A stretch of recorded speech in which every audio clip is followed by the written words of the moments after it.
Donc l'idée c'est de... on est juste la semaine avant Rosh Hashanah, donc l'idée c'est de faire juste apporter des petites réflexions à chaque fois, de manière à ce que lorsqu'on arrive à Rosh Hashanah, on a des choses en tête. Ouais.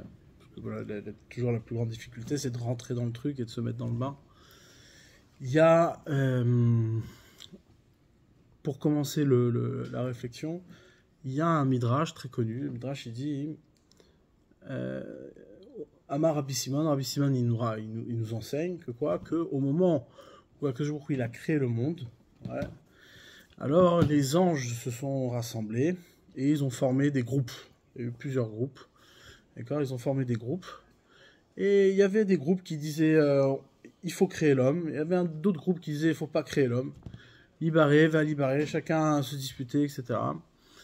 Et comment dire, et le midrash de terminer. Après un long développement, le Midrash a terminé quelques jours, qu'est-ce qu'il a fait? Pendant que les Malaché Hacharet, pendant que les anges se disputaient, Akadosh Baruch Hu crée l'homme, et il dit, ah, c'est bon, ça y est, c'est déjà fait. Nasa Adam, l'homme est déjà créé. Ouais. Et donc ce Midrash, bien entendu, comme tous les Midrashim, dit des choses surprenantes, afin que justement on puisse aller chercher l'information. Mais ce qui est intéressant ici, c'est de voir que Akadosh Baruch Hu vient, en tout cas au moment de la création de l'homme, vient consulter les anges. C'est-à-dire que les anges ont mot à dire, en tout cas. C'est-à-dire, ils ont un mot à dire. Il y a des anges qui disent oui, il faut créer, l'autre dit non. Cette prétention d'avoir un mot à dire, elle est un peu étonnante. C'est pas les anges qui décident. Et c'est Bémet, au final, ce qui va se passer à la fin du Midrash, où Dieu il arrive, il dit bon, j'ai déjà fait, je vous ai rien demandé, quoi, de dire j'ai déjà créé l'homme. Donc quel est l'intérêt comment dire, d'avoir cet échange là et de nous le signifier dans le Midrash? Ça déjà c'est une première question, et en vérité même plus que ça, ça c'est marqué dans la Torah de manière très très claire, c'est que Akadosh Baruch Hu lui-même est allé consulter les anges puisqu'il leur a dit, c'est marqué dans la Torah, Naaseh Adam. Faisons l'homme à notre image, c'est écrit faisons. Ouais, le Rashi, les commentateurs nous expliquent que quoi, qu'il est allé consulter. C'est une marque de modestie, mais il est allé consulter les anges pour savoir, pour créer l'homme. Ouais. Et donc, donc on voit que c'était à l'initiative d'Hachem. C'est Akadosh Baruch Hu lui-même qui est allé voir les anges en disant voilà, est-ce qu'on fait l'homme? Ouais, faisons l'homme. Et cette idée de faire l'homme à amener les anges, à chacun à avoir sa position, etc. Donc, il n'y a pas une prétention des anges d'avoir une position là où on ne leur a pas demandé d'avoir une position, c'est Hachem lui-même qui les a sollicités. Donc, si c'est Hachem lui-même qui les a sollicités, alors il faut comprendre quel était son, comment dire, quel est l'intérêt, qu'est-ce que ça apporte, ouais.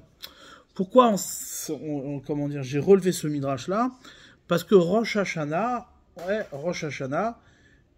l'événement de Rosh Hashanah, c'est-à-dire cet événement-là que l'on répète chaque année, c'est l'événement de la création de l'homme. Ouais.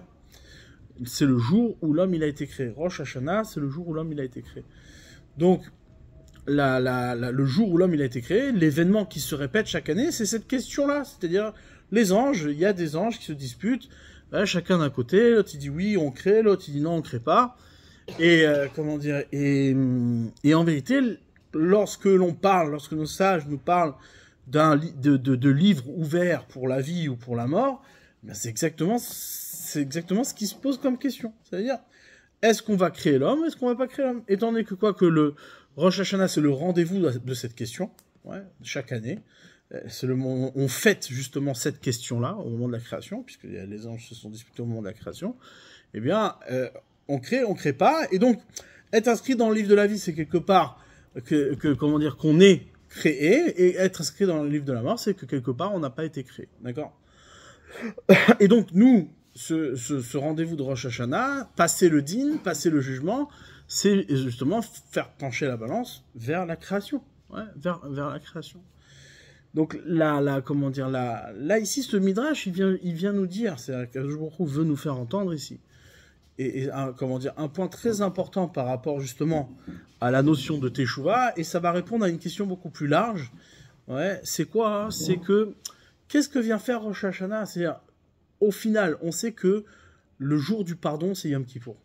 C'est là-bas qu'on se fait pardonner. Donc, qu'est-ce que représente Rosh Hashanah? Au bout du compte, qu'est-ce que c'est Rosh Hashanah? Et comment dire, et la question est d'autant plus importante parce que le premier jour des pénitences, c'est Rosh Hashanah. Rosh Hashanah ouvre les 10 jours de Teshuvah. Donc du coup, c'est-à-dire, tu peux pas te contenter de dire ce qui va compter, c'est Yom Kippour. C'est impossible. D'accord? Et puisque les 10 jours s'ouvrent avec Rosh Hashanah.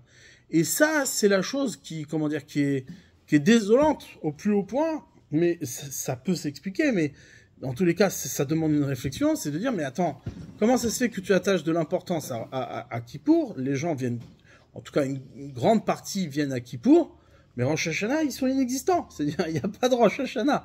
Alors que tu viens à Kippour, jeûner, etc., des gens font l'effort à Kippour. Mais un Rosh Hashanah, zéro. Ouais, pourquoi? Alors que Rosh Hashanah, en vérité, c'est comment dire, c'est autant important si c'est pas plus. Pourquoi? Parce que c'est lui qui ouvre. C'est lui qui ouvre les 10 jours de la pénitence. C'est-à-dire, s'il n'y a pas de Rosh Hashanah, il ne peut pas avoir de Kippour. Pourquoi? Qu'est-ce qu'il y a ce Rosh Hashanah de si particulier? C'est qu'en vérité, il vient nous orienter sur la question de la Teshuvah. Quand nous, on fait une faute envers quelqu'un, ouais, on va demander pardon à la personne. Pourquoi? On demande pardon à la personne de notre pleine existence. C'est-à-dire, j'ai fait du mal à quelqu'un, je viens le voir et je lui demande pardon. Mais qu'est-ce qui fait que je peux lui demander pardon? C'est que je suis pleinement existant et que le fait de lui avoir fait du mal ne remet pas en cause mon existence. D'accord? Et même si maintenant il était menaçant, ça menacerait mon existence. Elle est là. Elle est consistante, cette existence. Donc du coup, quand je viens demander pardon, bah ça s'entend. Je demande pardon de là où je suis, de tout ce que j'existe. Alors que lorsque on a fauté envers Akadosh Baruch Hu, ouais, une faute, une transgression, eh ben, on revient à la question de départ. C'est-à-dire, à chaque année, quand on vient, on te dit, bon, on le crée pas, bah, se pose toujours la question de savoir si c'était bon d'avoir créé cet homme. Ouais, les anges, eux, se sont consultés et chacun se disputait sans avoir tranché. Le monde, la création n'a pas tranché, comment dire, sur la question de créer l'homme ou de pas créer l'homme. C'est seulement Dieu qui a pris l'initiative de le faire, ouais, sans répondre à cette question. Et donc, en vérité, lorsqu'on a fauté, on peut pas, c'est-à-dire, faire teshuvah, c'est pas demander pardon. Tu viens vers Hachem et tu dis, excuse-moi. Mais d'où tu viens pour de t'excuser? T'existes pas. Tu n'existes pas. Et en vérité, lorsque tu as fauté, tu as répondu à la question, bah, on le crée pas. On avait raison de pas le créer. Les anges ont dit, on crée pas un homme.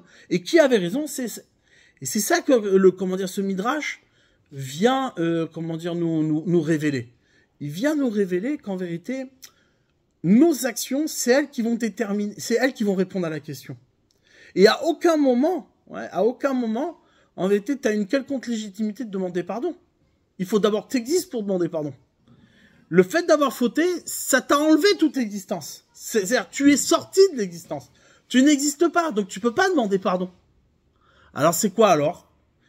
Le jour de Rosh Hashanah, tu dois revenir à la question. C'est ça le jour de Rosh Hashanah. Faire teshuvah, ouvrir la teshuvah, c'est se reposer la question. Qu'est-ce qui vaut le coup chez moi? Qu'est-ce qui vaut le coup? Est-ce que je vaux encore le coup? Si le type qui est, comment dire, condamné à la faute et qui n'arrive pas à se reposer cette question, est-ce que je vaux le coup d'être créé? Eh bien, ça veut dire que quoi? Qu'il est enfermé dans sa faute et qu'on ne peut plus rien faire pour lui.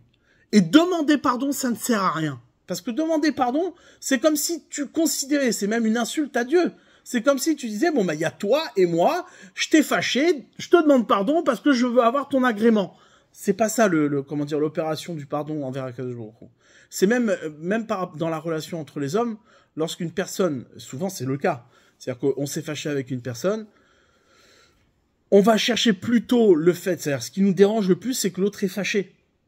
C'est-à-dire qu'on a perdu grâce aux yeux de l'autre. Donc qu'est-ce qu'on va faire? On demande pardon, juste pour dire, bon, bah, j'ai pas envie d'être fâché avec toi. Donc en fait, tu t'intéresses à toi, quelque part. Ce qui va d'abord compter, c'est quoi? Alors que ce qui doit compter en premier, c'est quoi? C'est la gravité de ce que tu as fait. Obtenir le pardon de l'autre, c'est une deuxième étape. La première étape, c'est d'abord prendre conscience de la gravité de ce que tu as fait. Que ce que tu as fait, c'était impossible. Si ce que tu te soucies vraiment, c'est d'obtenir le pardon de l'autre, en vérité, tu recommenceras. C'est pas si grave ce que tu as fait. Parce qu'il t'a pardonné. Alors donc du coup, c'est bon. Ah voilà, je me sens mieux. Mais pourquoi tu te sens mieux s'il t'a pardonné? Tu viens de faire quelque chose d'horrible. Il t'a pardonné, ça va mieux. Ben, ça devrait pas aller mieux. Puisque ce que tu as fait, c'est horrible. T'aurais pas dû le faire. Donc ce qui doit te déranger, c'est le fait d'avoir fait quelque chose qui est infaisable, qui est inadmissible. Pas que l'autre, il te pardonne. Donc, Rosh Hashanah vient comme une introduction à la Teshuvah. On peut pas accéder à Kippour sans avoir pris conscience que le pardon qu'on cherche à obtenir à Kippour, c'est le droit d'exister. C'est ça qu'on cherche à Kippour. Et pour pouvoir accéder au droit d'exister, il faut d'abord se reposer la question de départ. Est-ce que je vaux le coup ou je vaux pas le coup? À Rosh Hashanah, ce qu'on juge, c'est le potentiel. Est-ce qu'il y a encore un potentiel de répondre à cette question? C'est pour ça que le Maharal, et même le Zohar, il ramène que l'homme, Adam, c'est la même gematria que Ma. Ma, ça veut dire quoi? L'homme est une question. T'es une question. T'es pas une existence. T'es pas une évidence. L'homme est jamais une évidence. Tu demandes pardon comme si t'étais une évidence. Mais en fait, t'es pas une évidence. T'es rien du tout. Quand tu fautes, t'es rien du tout. Tu viens de nulle part. Pourquoi tu demandes pardon? D'où tu viens pour demander pardon? D'abord, tu te poses la question. Ce qui va compter, c'est de revenir à cette question de départ. Est-ce que je vaux le coup d'être créé ou pas? Si tu reviens à cette question, ça veut dire que tu as pris conscience que l'essentiel se juge dans le potentiel à réaliser et non pas dans ce que tu es déjà réalisé parce que tu n'existes pas. Tu es encore une question. D'accord? Si ça, tu as pris conscience, alors à ce moment-là, tu vas aborder Kippour de la bonne manière parce que là, à ce moment-là, une fois que tu es revenu à la question, Hachem te fait exister. Lui, Hachem, dans le contexte de la question, t'a fait exister. Et donc, à ce moment-là, tu peux dire, si tu me fais exister, je veux exister pleinement, sans avoir le dommage d'une relation, endommagée, ternie, mauvaise. Mais ce qui compte en premier, c'est la gravité de ce que t'as fait. Un homme, il doit pas se soucier de savoir s'il va vivre ou s'il va mourir. La question, c'est de savoir comment tu peux avoir fait ça. C'est ça la question. Ouais. Et si tu te poses pas cette question, ça démarre pas, ça a pas d'intérêt. D'accord? Donc ça, voilà, ça c'est une petite réflexion qui demande, c'est-à-dire énormément d'approfondissement parce que c'est-à-dire c'est ce qui, en vérité, toute la nature de Rosh Hashanah et toute la nature de notre pardon à nous. Ouais. C'est pas pour rien que les gens font plus de films sur le grand pardon que sur Rosh Hashanah. C'est une évidence. Ouais. Pourquoi? Parce qu'on est beaucoup plus habitué à la question du pardon, parce que c'est ce qui nous met en valeur, en vérité. Demander pardon, c'est ce qui met en valeur l'homme. Mais tu vaux rien pour demander pardon. Quand tu as fait une chose pareille, tu peux pas demander pardon. Tu devrais t'enterrer. Ouais. Un type, il est là, il a, je sais pas moi, n'importe quoi, prenons quelque chose de très grave pour pouvoir. Le type, il a tué une personne. Il vient, il demande pardon. T'es ridicule. Quand tu parles, tu demandes pardon de quoi? Oui, mais il faut savoir pardonner, on fait tous des erreurs. Mais à qui tu vas parler comme ça? Qu'est-ce que tu veux obtenir? Ça n'a pas de sens. C'est d'abord, comment t'as pu faire une chose pareille? C'est inadmissible, c'est impossible. Tant que t'as pas pris cette question-là de savoir qu'est-ce que tu vaux encore après avoir fait ça, est-ce qu'il existe encore la question de savoir si tu peux exister ou ne pas exister? Alors tu peux pas commencer à parler de pardon, c'est impossible. Ouais. Tov.